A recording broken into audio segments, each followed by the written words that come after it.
Hey guys, welcome back to the channel.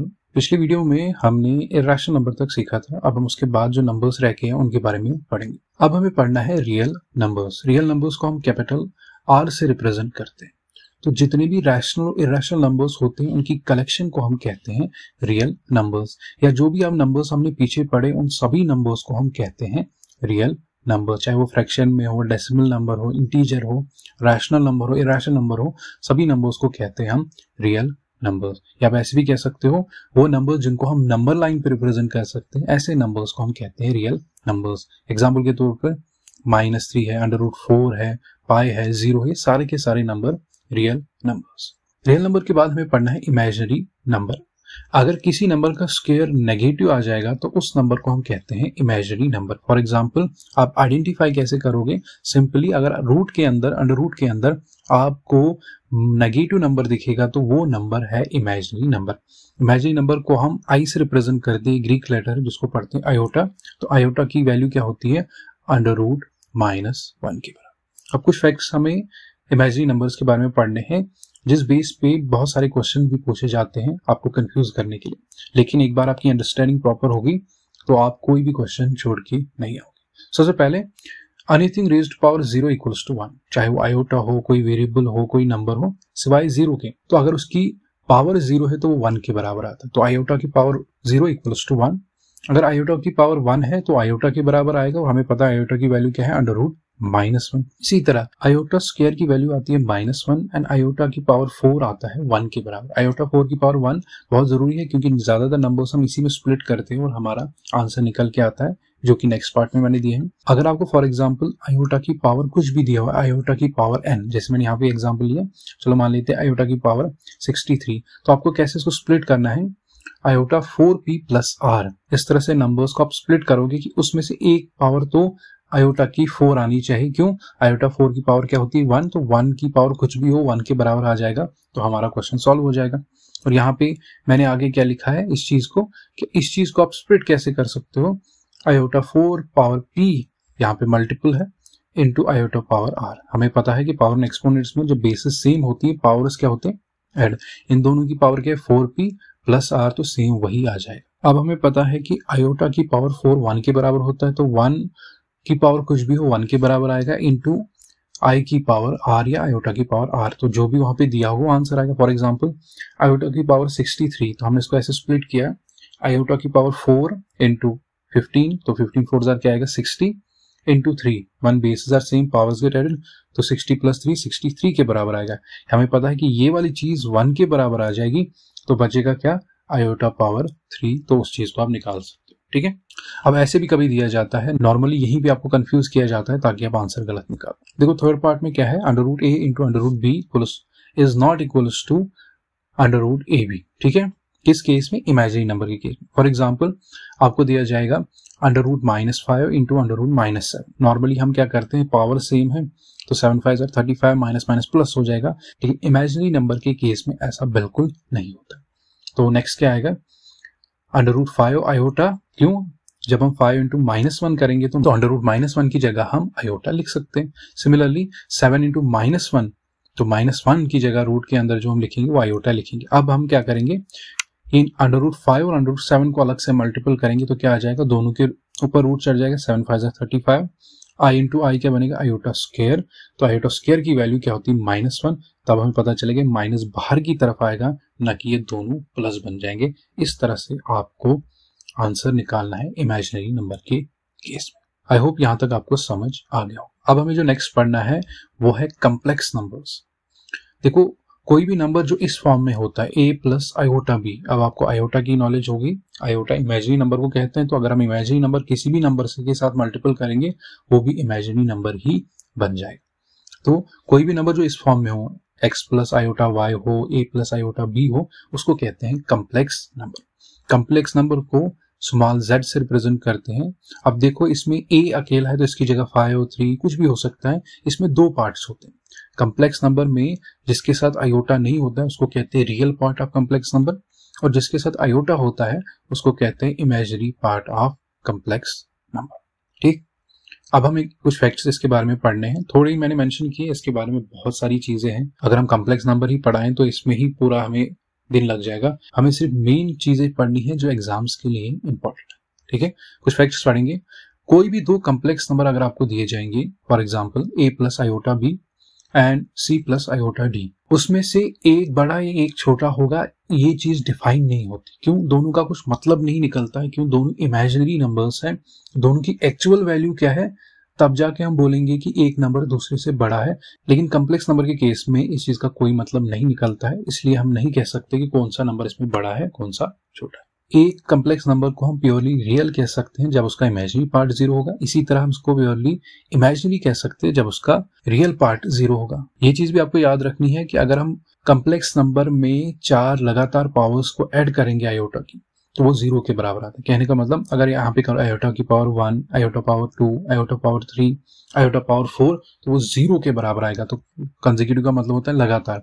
तो लगातार अगर आप आयोटा की पावर 4 तक ऐड करोगे, उनका सम हमेशा 0 के बराबर आता है। अब लास्ट में इसकी एक छोटी प्रॉपर्टी पढ़ेंगे कि कंजुगेट कम्प्लेक्स नंबर किसको कहते हैं। देखो, अगर हमारे पास एक कम्प्लेक्स नंबर है z equals to a plus iota B और दूसरा है z complement equals to a minus iota B, इन दोनों नंबर्स को कहते हैं complex conjugates of each other. अगर दो नंबर्स ऐसे हैं, इन दोनों को एक दूसरे का कम्प्लेक्स कंजुगेट कहेंगे। इसी तरह अगर हमें पता है कि एक कम्प्लेक्स नंबर है हमारे पास, वो उसके कम्प्लीमेंट के बराबर आता है, तो उसको हम प्योरली रियल नंबर कहेंगे। लेकिन अगर वो उसके कम्प्लीमेंट के नेगेटिव के बराबर आता है तो वो प्योरली इमेजिनरी नंबर। ये कुछ कुछ प्रॉपर्टीज आपको याद रखनी है। हो सकता है कि कम्प्लेक्स नंबर में अगर क्वेश्चन पूछा जाए तो डायरेक्टली ये एमसीक्यू इस पे बन सकता है। आई होप जितना हमने ऊपर पढ़ा आपको समझ आ गया। अब हम नेक्स्ट आगे बढ़ते हैं। अब छोटे छोटे टॉपिक्स है, जैसे प्राइम नंबर है। प्राइम नंबर किसको कहते हैं मैंने पहले भी आपको बताया था पिछली वीडियो में। ऐसा नंबर जिसके एग्जैक्टली दो फैक्टर्स होते हैं, नंबर इटसेल्फ एंड 1। तो ऐसा नंबर जिसके दो फैक्टर्स हो, एक तो 1 होगा, एक खुद का नंबर फैक्टर होगा, उसको कहते हैं प्राइम नंबर। जैसे कि फॉर एग्जांपल 2 है, 3 है, 5 है, 7 है, 11 है, इन सभी नंबर्स के दो ही फैक्टर होते हैं, इनको कहते हैं प्राइम नंबर। अब छोटा सा मैंने यहाँ पे मेंशन किया है ये कि हमें कैसे पता चलेगा कोई नंबर प्राइम नंबर है। चलो छोटे नंबर्स होंगे, हम सारे फैक्टर्स देखेंगे निकाल के, अगर दो ही निकले तो प्राइम नंबर है। लेकिन अगर कोई बड़े नंबर्स होंगे, उन पे हमें कैसे पता चलेगा कि वो प्राइम नंबर। देखो एक तरीका ऐसे, फॉर एग्जांपल एक नंबर है 137, हमें चेक करना है क्या ये प्राइम नंबर है। आपको क्या करना है, आपको इसके नजदीक स्क्वायर नंबर ढूंढना है जो इससे बड़ा होगा। तो इसके नजदीक जो स्क्वायर नंबर है वो 12 का स्क्वायर है। 12 का स्क्वायर किसके बराबर होता है? 144। तो 144 137 से बड़ा नंबर है। अब आपको क्या करना है, 12 से छोटे जितने भी प्राइम नंबर्स हैं, 12 से छोटे जितने भी प्राइम नंबर्स जैसे 2, 3, 5, 7, 11, इन सभी से आपको 137 को डिवाइड करके देखना है। अगर ये नंबर उसको डिवाइड कर पाए तो वो प्राइम नंबर नहीं है, अगर डिवाइड नहीं कर पाए तो वो प्राइम नंबर है। तो अब सभी आप डिवाइड करके देखना, ये कोई भी नंबर उसको डिवाइड नहीं कर पाता है तो ये एक प्राइम नंबर है। इस तरह से आप टेस्ट करते हो प्राइम नंबर्स का, जो छोटे छोटे नंबर्स होते हैं। नेक्स्ट है हमारा कंपोजिट नंबर। जिस तरह प्राइम नंबर में दो फैक्टर्स होते हैं, तो कंपोजिट नंबर ऐसे नंबर जिनके दो से ज्यादा फैक्टर्स हो, उन सभी नंबर्स को कहते हैं कंपोजिट नंबर। सबसे छोटा कंपोजिट नंबर होता है 4। क्यों? देखो 1 का एक ही फैक्टर है 1, 2 के दो फैक्टर है 1 एंड 2, 3 के भी दो फैक्टर है 1 एंड 3, 4 के तीन फैक्टर है 1, 2 एंड 4। तो सबसे छोटा कंपोजिट नंबर आता है 4। और भी बहुत सारे कंपोजिट नंबर्स हैं, बस इतना आपको चेक करना है। दो से ज्यादा अगर उसके फैक्टर्स हुए या दो से ज्यादा नंबर्स अगर उसको डिवाइड कर पा रहे हैं तो वो एक कंपोजिट नंबर है। नेक्स्ट जो हमारा नंबर है वो है को प्राइम्स। को प्राइम्स को रिलेटिव प्राइम्स भी कहते हैं। ऐसे दो नंबर्स जिनके बीच में कॉमन फैक्टर या हाईएस्ट कॉमन फैक्टर खाली 1 होगा, या नॉर्मली आप ऐसे भी याद रख सकते हो, अगर आपके पास दो नंबर दिए जाएंगे और उनके बीच में कॉमन फैक्टर खाली 1 है, उन दो नंबर्स को कहेंगे हम को प्राइम्स और रिलेटिव प्राइम्स। जैसे 2, 3 है, 8, 9 है, इनके बीच में कॉमन फैक्टर खाली 1 है तो इनको कहेंगे हम रिलेटिव प्राइम्स। अब हमें पढ़ना है कि ट्विन प्राइम्स क्या होता है। सिंपली दो प्राइम नंबर्स जिनके बीच में डिफरेंस 2 का होता है उनको कहते हैं ट्विन प्राइम्स। जैसे मैंने दो प्राइम नंबर लिए 5 एंड 3, दोनों का डिफरेंस निकालेंगे 5 - 3 = 2, डिफरेंस कितना है 2। ऐसे दो नंबर्स को कहेंगे हम ट्विन प्राइम। जैसे 7 - 5 आता है 2 के बराबर, ठीक है। इस तरह के नंबर जैसे 13 - 11 आता है 2 के बराबर, तो इस तरह के नंबर्स को कहते हैं हम ट्विन प्राइम्स, ठीक। नेक्स्ट है हमारा परफेक्ट नंबर। परफेक्ट नंबर किसको कहते हैं? देखो इसको दो तरह से आप याद रख सकते हैं। A number sum of whose factors is equal to the number is called a perfect number. Perfect number उसको कहते हैं जिसके आप फैक्टर्स निकालोगे। अब फैक्टर्स में खुद का भी फैक्टर आता है नंबर, वो नहीं आपको इंक्लूड करना है। फॉर एग्जाम्पल 6 के हम फैक्टर्स निकालेंगे 1 2 3, ये इसके फैक्टर्स है। इन सभी को जब हम प्लस करेंगे वो भी 6 के बराबर ही आता है। इसका मतलब है अगर किसी नंबर के आप फैक्टर्स निकालते हो एक्सेप्ट नंबर इटसेल्फ, उन फैक्टर्स का सम भी उसी नंबर के बराबर आता है, उस नंबर को कहते हैं परफेक्ट नंबर। इसको आप ऐसे भी याद रख सकते हो कि अगर आप किसी नंबर के फैक्टर्स निकाल रहे हो, कोई एक्सेप्शन नहीं है, सारे फैक्टर्स आप निकाल रहे हो और वो उस नंबर के डबल के बराबर आ रहा है, जैसे 6 का डबल क्या होता है 12, तो उस नंबर को भी हम कहते हैं परफेक्ट नंबर। नेक्स्ट है हमारा ट्रायंगुलर नंबर्स। देखो ट्रायंगुलर नंबर्स हम कैसे ऑब्टेन करते हैं, सिंपली हम क्या करते हैं, जब प्रीवियस नंबर में उसकी nth पोजीशन को ऐड करते हैं। जैसे फॉर एग्जांपल मैंने यहाँ पे ट्रायंगल बनाई है, लिखा है 1 2 3 4 5 6 एंड सो ऑन। सबसे पहला ट्रायंगुलर नंबर क्या आएगा 1, नेक्स्ट नंबर क्या आएगा 1 + 2 क्या होता है 3, तो दूसरा नंबर आएगा 3। अब क्या करना है 1 + 2 + 3, तो 1 + 2 + 3 किसके बराबर आता है 6, तो नेक्स्ट नंबर आएगा 6। इसी तरह 1 + 2 + 3 + 4 तो 10, इसी तरह 1 + 2 + 3 + 4, इसी तरह आपको ऐड करते जाना है 1 से लेके जहां तक आप बढ़ रहे हो आगे ऐड करते जाना है। तो इस तरह ट्रायंगुलर नंबर्स फॉर्म होते हैं, ठीक है, इनको कहते हैं हम ट्रायंगुलर नंबर्स। इस तरह की चीजें नंबर सीरीज में भी काम आती है, क्यों, वहां पे ट्रायंगुलर नंबर्स का सीक्वेंस होता है। जब हम नंबर सीरीज करेंगे वहां पे हम इस चीज को दोबारा से और पढ़ेंगे। अब हमारा नेक्स्ट टॉपिक है कि फैक्टोरियल ऑफ ए नंबर किसको कहते हैं, कि किसी नंबर के फैक्टोरियल का क्या मतलब है। देखो अगर हम n को एक पॉजिटिव नंबर लेंगे और कंटिन्यूअसली हम फर्स्ट नेचुरल नंबर्स को ऐड करते जाएंगे जहां तक हमें नंबर दिया जाएगा। फॉर एग्जांपल आप ऐसे कह सकते हो product of natural numbers from 1 to n, n की वैल्यू जो भी दी जाएगी आप उनका प्रोडक्ट निकालोगे, उसी को कहते हैं factorial of the number. For example हम आपको देंगे 5 का फैक्टोरियल, तो आप 1 से स्टार्ट करोगे मल्टीपल करना 5 तक, 1 × 2 × 3 × 4 × 5, या ज्यादातर हम ऐसा उल्टा चलते हैं 5 × 4 × 3 × 1, उसको कहते हैं उसका फैक्टोरियल।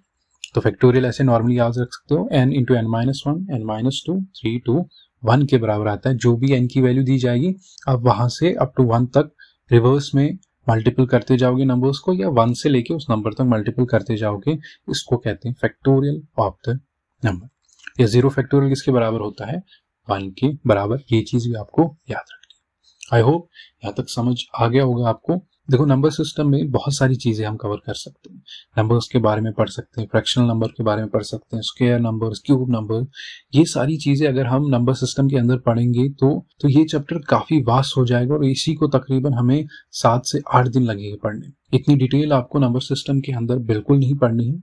मैं एक फंडामेंटल लेक्चर लेके आऊंगा, उसमें वो सारी चीजें हम कवर करेंगे, लेकिन नंबर सिस्टम में इतनी सारी चीजें पढ़ने की आपको जरूरत नहीं है। बेसिक पोर्शन जो भी था नंबर सिस्टम का वो मैंने आपको पढ़ा दिया। एक चीज बच गई, डिविजिबिलिटी रूल्स आपको पता होने चाहिए, कौन सा नंबर किससे डिवाइड होता है ये आपको पता होना चाहिए। उसकी पीडीएफ, जब मैं इसकी पीडीएफ टेलीग्राम ग्रुप में डाल दूंगा, उसी के लास्ट में डिविजिबिलिटी रूल्स फ्रॉम 1 to 20 उसमें मेंशन होंगे एग्जांपल्स के साथ, वहां से आप उनको देख सकते हो, उनको मेमोराइज करना है कौन सा नंबर किससे डिवाइड होता है और क्या रूल है सभी नंबर्स के। बहुत जरूरी है, इससे हमारी कैलकुलेशन काफी आसान हो जाती है। आई होप जो मैंने इस लेक्चर में पढ़ाया नंबर सिस्टम के अंदर आपको समझ आ गया होगा। इनकेस कोई कंफ्यूजन रहता है नीचे आप कमेंट कर सकते हो, मैं पूरी कोशिश करूंगा उस कंफ्यूजन या उस डाउट को दूर करने की। सो मिलते हैं अगली वीडियो में। Till then take care and thank you for watching.